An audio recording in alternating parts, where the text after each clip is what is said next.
Welcome to all to this lecture series on fluid mechanics. आप सभी का स्वागत है इस सीरीज़ में जो है lecture number 13 boundary layer theory. चलिए स्टार्ट करते हैं। सबसे पहले बाउंड्री लेयर थ्योरी क्या होता है, देखिए कि एक कोई स्टेशनरी प्लेट है, उसके ऊपर जब आपका फ्लूइड फ्लो करता है किसी फ्री स्ट्रीम वेलोसिटी से, जो कि है क्या, जिसको डिनोट किया गया है यू स्टार्स, यू इन्फिनिटी से, और जब ये फ्लो करती है तो कुछ इस तरीके का एक रीजन बनता है जिसके अंदर वेलोसिटी के ग्रेडियंट्स आते हैं। ठीक है, अभी आगे पूरी इसमें डिटेल में बात करेंगे। फिलहाल के लिए समझ के रखिए कि जब ये फ्लो इस तरीके से होगा इस वेलोसिटी से, तो यहाँ पर एक ऐसा रीजन बनता है जिसके अंदर वेलोसिटी ग्रेडियंट्स पैदा होते हैं। ठीक है, और ये होता है close to the solid surface. ठीक है, इसी में एक चीज़ है that is the Prandtl's boundary layer approximation. Prandtl ने क्या करा, प्रांडल ने एक आइलर्स इक्वेशन और नीवेर-स्टोक्स इक्वेशंस के बीच में एक ब्रिज का काम किया। ठीक है, और अपनी बाउंड्री लेयर अप्रॉक्सीमेशन ने प्रांडल ने क्या करा कि जो फ्लो हो रहा है किसी भी सॉलिड सरफेस के ऊपर, उसको दो रीजन में डिवाइड करा। एक तो ये आउटर रीजन है, ये वाला, यानी कि बाउंड्री लेयर के बाहर वाला रीजन जो इरोटेशनल है और नॉन विस्कस है, और यहाँ पर इस रीजन में हम आइलर इक्वेशन और बर्नौली इक्वेशन का इस्तेमाल कर सकते हैं, क्योंकि हमने जब बर्नौली इक्वेशन और आइलर इक्वेशन पढ़ी थी, अगर आपको याद होगा, तो वहाँ पर हमने यही चीज़ें लिखी थी कि जो फ्लो होना चाहिए वो कैसा होना चाहिए, नॉन विस्कस और इरोटेशनल फ्लो। ठीक है, तो वहाँ इस रीजन में हम आइलर इक्वेशन और बर्नौली इक्वेशन लगा सकते हैं। और एक इनर फ्लो रीजन होगा जिसको हम बाउंड्री लेयर बोलेंगे, जो कि बहुत थिन रीजन होगा सॉलिड वॉल के नज़दीक, और जहाँ पर विस्कस इफेक्ट्स और रोटेशनलिटी इफेक्ट्स को हम नेगलेक्ट नहीं कर सकते, कैन नॉट बी निगलेक्टेड। और इस रीजन में क्या होगा कि जो बाउंड्री लेयर इक्वेशंस होंगी, जो आपकी अप्रॉक्सीमेशंस है नेवियर-स्टोक्स इक्वेशंस की, क्योंकि नेवियर-स्टोक्स इक्वेशंस आप देखेंगे तो अपने आप में एक बहुत डिफिकल्ट इक्वेशन है जिसको आप एज सच सॉल्व नहीं कर सकते, तो उसकी कुछ अप्रॉक्सीमेशंस का इस्तेमाल करा गया है और उनसे कुछ बाउंड्री लेयर इक्वेशंस निकाली गई है और उनका इस्तेमाल किया जा सकता है इस रीजन के अंदर। ठीक है, तो बेसिकली जो यहाँ से एग्जाम पॉइंट ऑफ व्यू से जो इंपॉर्टेंट है वो ये है कि जो आउटर रीजन होगा यहाँ पर हम आइलर इक्वेशन और बर्नौली इक्वेशन इस्तेमाल कर सकते हैं, और अंदर इस्तेमाल करते हैं बाउंड्री लेयर इक्वेशन का जो है अप्रॉक्सीमेशंस ऑफ नेवियर-स्टोक्स इक्वेशंस। ठीक है, और यहाँ अंदर के रीजन में हम आइलर इक्वेशंस और बर्नौली इक्वेशन का इस्तेमाल नहीं कर सकते। ठीक है, इसके बाद देखिए क्या होता है कि जब आपको कोई भी फ्लूइड होता है, flowing comes into contact with stationary surface, वो स्टेशनरी सरफेस के कांटेक्ट में आता है तो उसकी जो वेलोसिटी होती है वो ज़ीरो हो जाती है सरफेस पर। किसकी वजह से, नो स्लिप कंडीशन की वजह से। ये हमने पहले पढ़ा हुआ है सब कुछ। ठीक है, और इससे क्या होता है कि बाउंड्री सरफेस पर एक लेयर ऑफ फ्लूइड जो होती है उसकी जो वेलोसिटी होती है वो रिटार्डेशन टू जीरो वेलोसिटी हो जाती है, और इस रिटार्डेड लेयर से क्या होता है, और ये फर्दर कॉज करती है हर एडजेसेंट लेयर को ये करके उसकी जो मोशन होता है उसको रिटार्ड करती रहती है एडजेसेंट लेयर्स को। ठीक है, और इससे क्या होता है कि एक ऐसा रीजन डेवलप हो जाता है इस प्लेट के इमीडिएट नेबरहुड में, नेबरहुड मतलब इसके इमीडिएट नज़दीक पर एक ऐसा लेयर डेवलप हो जाता है जहाँ पर बेसिकली आपको जो velocity of the flowing fluid होती है वो इंक्रीज़ करती है ग्रेजुअली। इस जीरो से यहाँ पर जीरो होगी और यहाँ से धीमे धीमे बढ़ेगी और यहाँ पर जाके इस रीजन पर हो जाएगी यू इन्फिनिटी के बराबर। तो इस रीजन पर वेलोसिटी जो होगी वो बढ़ेगी, और इस रीजन में क्या होता है कि जो वेलोसिटी है वो बढ़ेगी, और इस रीजन को क्या बोला जाता है, बाउंड्री लेयर रीजन। ठीक है, और यहाँ पर क्या होता है कि लार्ज वेलोसिटी ग्रेडियंट के कारण जो करस्पॉन्डिंग शेयर स्ट्रेसेस होते हैं वो बहुत ज़्यादा होते हैं। अगर विस्कोसिटी कम भी होती है तब भी जो आपके शेयर स्ट्रेसेस होते हैं वो बहुत ज़्यादा होते हैं। और जो further away from the boundary, यानी कि बाउंड्री लेयर से अगर हम दूर की बात करें, बाउंड्री से दूर की बात करें, यानी कि बाउंड्री लेयर से बाहर के रीजन की बात करें, तो जो फ्लो होता है, जो फ्लो रिटार्डेशन होता है वो नेग्लिजिबल होता है, और जो वेलोसिटी होती है वो किसके बराबर हो जाती है, इसके बाहर फ्री स्ट्रीम वेलोसिटी के, यानी कि यू इन्फिनिटी के बराबर। ठीक है, आगे जाके अगर हम बात करते हैं तो बाउंड्री लेयर, देखिए बाउंड्री लेयर थिकनेस क्या होती है कि जैसे जैसे हम आगे बढ़ते रहते हैं तो बाउंड्री लेयर थिकनेस जो होती है वो बढ़ती चली जाती है। ठीक है, जैसे जैसे आपका लीडिंग एज से जो डिस्टेंस है वो बढ़ती चली जाती है। लीडिंग एज होता है जहाँ पर आपका फ्लो पहले टकरा रहा है, या फिर जो स्टार्टिंग एज होती है उसको बोलते हैं लीडिंग एज, और जो लास्ट की एज होती है जहाँ की प्लेट आपकी एंड हो रही होती है उसको बोलते हैं ट्रेलिंग एज। तो लीडिंग एज से जैसे जैसे आपकी डिस्टेंस आगे को बढ़ती चली जाएगी, जो आपका थिकनेस है बाउंड्री लेयर की वो बढ़ती चली जाएगी। ठीक है, और क्योंकि रिटार्डेड फ्लूइड क्या होता है कि जैसे जैसे आपका आगे बढ़ता जाता है तो उसका continued action of share resistance, क्योंकि शेयर रेजिस्टेंस जो होगी वो एक लेयर से दूसरे लेयर के फ्लूइड को रिटार्ड करती है, और जैसे जैसे आप आगे बढ़ेंगे तो जो ये आपका ये जो शेयर रेजिस्टेंस होगी ये बढ़ती चली जाएगी। इसकी वजह से जो आपका बाउंड्री लेयर की थिकनेस है वो डाउन स्ट्रीम डायरेक्शन में बढ़ती चली जाएगी। ठीक है, इसके बाद हम कुछ इसमें टर्म्स की बात कर लेते हैं। सबसे पहला है boundary layer thickness. Boundary layer thickness एक ऐसा डिस्टेंस होता है सॉलिड बाउंड्री से जहाँ पर जो वेलोसिटी होती है वो 99% of the free stream velocity होती है। ठीक है, 100% नहीं है, 99% है। In other words boundary layer thickness, इसको डिनोट डेल्टा से करते हैं। It may be considered equal to the distance from the solid boundary surface where u यानी कि जो कहीं भी लोकल वेलोसिटी है that is equal to 0.99 into u infinity. और फिर एक होता है डिस्प्लेसमेंट थिकनेस जिसको डिनोट करते हैं डेल्टा स्टार से। It is defined as a thickness of layer of fluid of velocity u infinity for which the mass flow rate is equal to the mass flow rate deficit that exists in the boundary layer।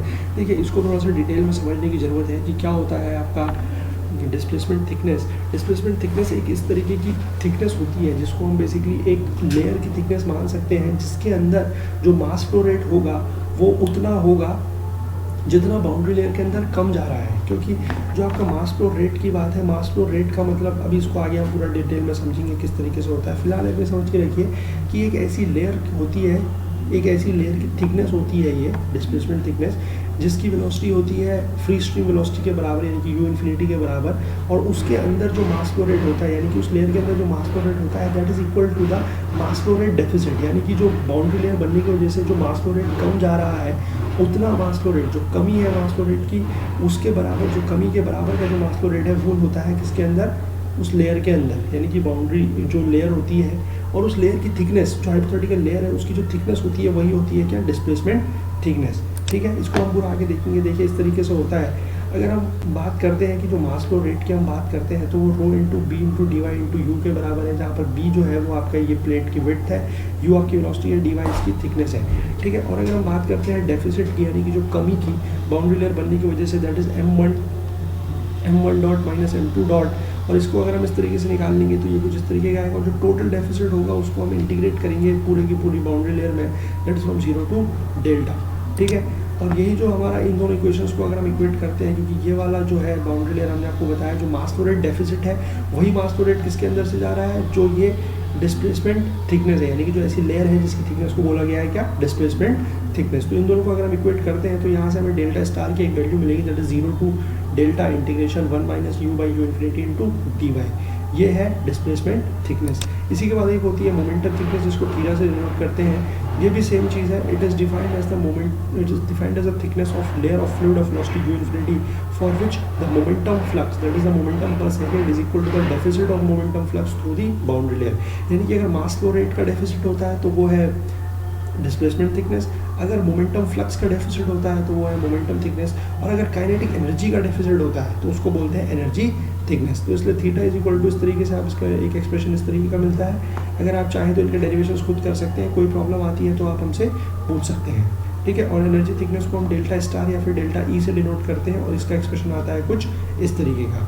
ठीक है, और इसमें देखिए जो delta star यानी कि जो displacement thickness, momentum thickness और जो एनर्जी थिकनेस होती है इनको बोलते हैं इंटीग्रल थिकनेसेस, क्योंकि इनकी जो डेफिनेशंस होती है वो इंटीग्रल के फॉर्म में होती है और ये बहुत इजी होते हैं कैलकुलेट करने के लिए, क्योंकि फ्री स्ट्रीम पर जाके इनकी जो इंटीग्रेंड की वैल्यूज़ होती है वो हो जाती है 0।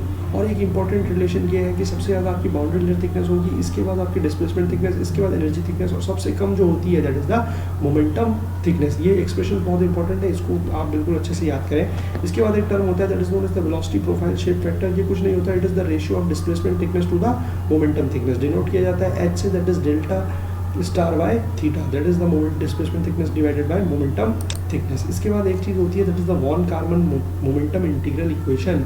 इसका डेरिवेशन मैंने पूरा का पूरा इस पर करा हुआ है, आप इसका पूरा डेरिवेशन इसके ये सारे देखिए ये सारी चीज़ें हैं इस पर, आप इसका डेरिवेशंस पूरा अच्छे से समझ सकते हैं। और जो फाइनल एक्सप्रेशन आता है वो मेन इंपॉर्टेंट है और वो है कुछ इस तरीके का। देखिए tau naught upon rho u infinity square equal to del theta by del x, ये पूरा का पूरा डेरिवेशन आप चाहें तो पढ़ सकते हैं, आप अच्छे से इसको समझ सकते हैं और कहीं पर अगर कोई प्रॉब्लम होती है तो आप हमसे कंसिडर कर सकते हैं। ठीक है, इसके बाद हम बात कर लेते हैं कुछ कैरेक्टरिस्टिक्स ऑफ बाउंड्री लेयर की। ये चीज़ें आप समझ चुके हैं कि यहाँ पर लेमिनार बाउंड्री लेयर बनती है शुरुआत में, फिर ट्रांजिशन रीजन आता है, फिर टर्बुलेंट बाउंड्री लेयर बनती है। अब आगे जाके हम इसके कुछ 4-5 पॉइंट्स इस पर देखेंगे कि क्या इंपॉर्टेंस है इसकी। देखिए सबसे पहला क्या है कि डेवलपमेंट ऑफ बाउंड्री लेयर जो होती है वो लेमिनार होती है, यानी कि जो आपकी बाउंड्री लेयर बननी शुरुआत होगी वो हमेशा लेमिनार बाउंड्री लेयर से होगी।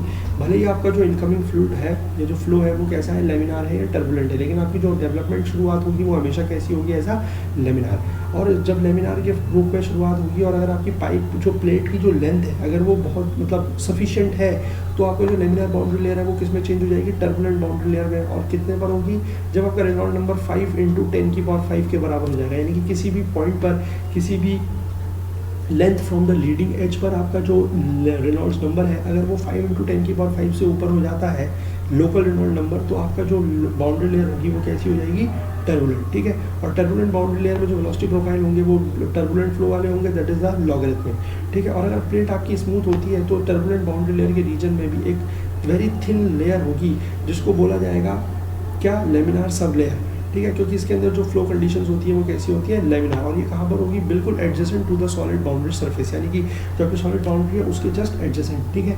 और टर्बुलेंट फ्लो जो होती है, टर्बुलेंट बाउंड्री लेयर जो होती है वो ज़्यादा मोमेंटम कैरी करती हैं, so they are better able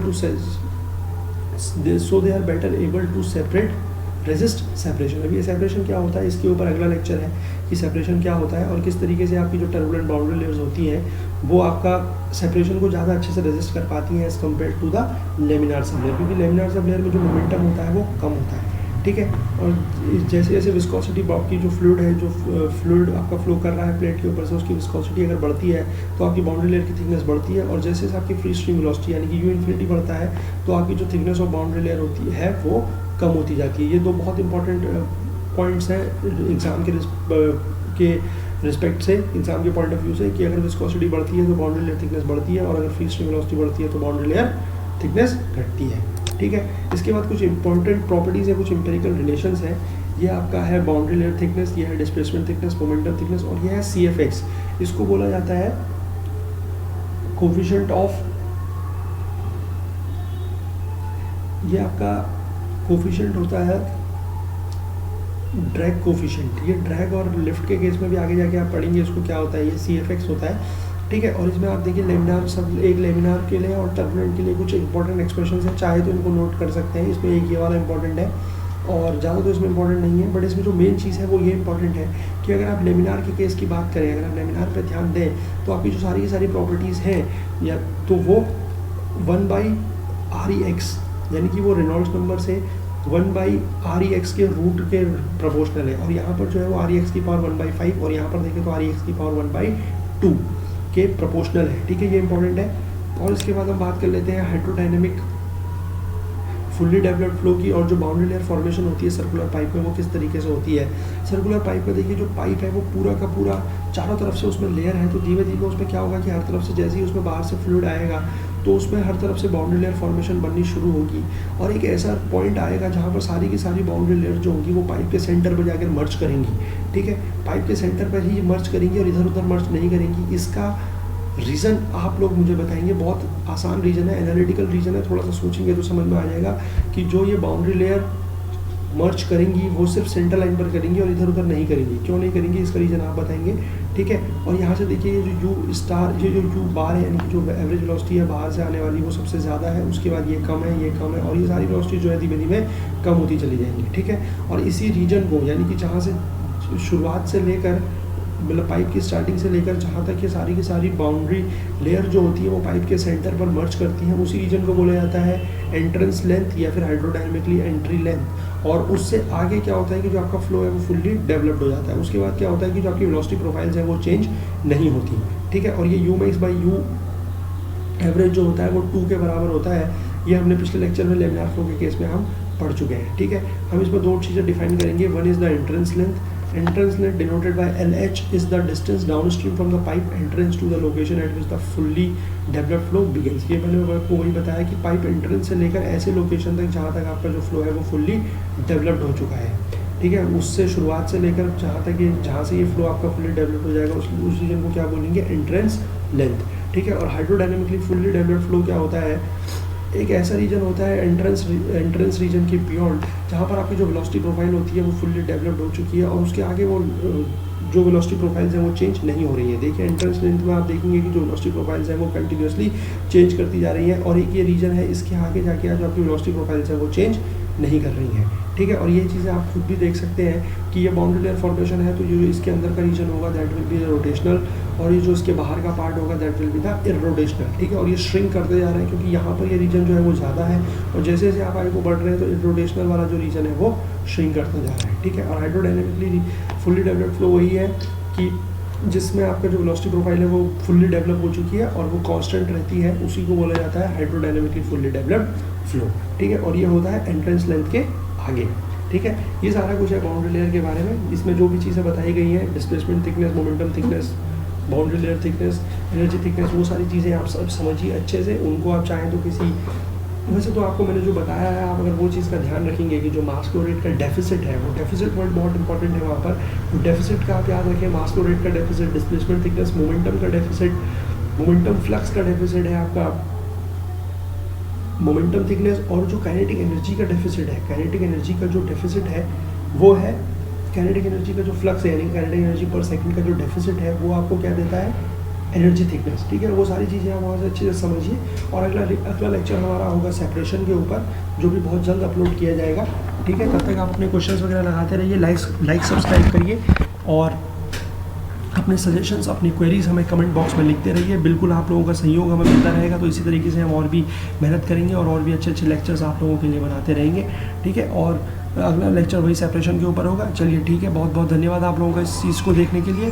thank you all for watching this and have a good day.